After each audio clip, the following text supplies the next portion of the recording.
In today's video, I am going to teach you how to create a crossword puzzle with Google Sheets. This is a simple manual method that gives you full control over the grid, the word layout, and the final look of your puzzle.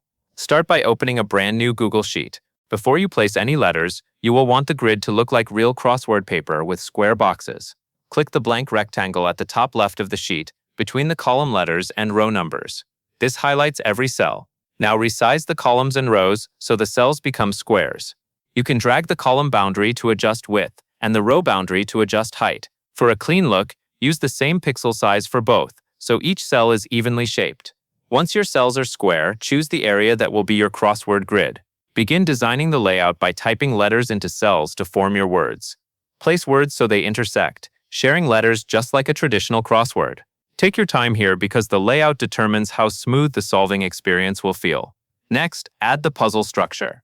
Highlight the full grid area you are using, then apply borders using the Borders tool in the toolbar.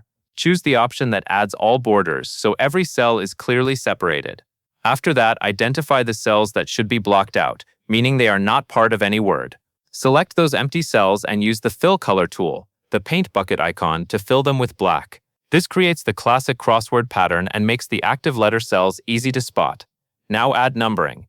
For each word start, type a small number in the top left corner of the cell that contains the first letter. Keep the numbers consistent and easy to read, since they will match your clue list. To create the clues, move to an open space to the right of the grid. Type the headings across and down, then list each clue with its matching number beneath the correct heading.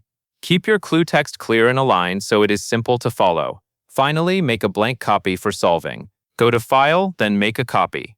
Keep one version as your answer key, and in the copied version, delete the letters from the grid while leaving the borders, black squares, and numbers in place. That covers everything you need to know, and that is all there is to it.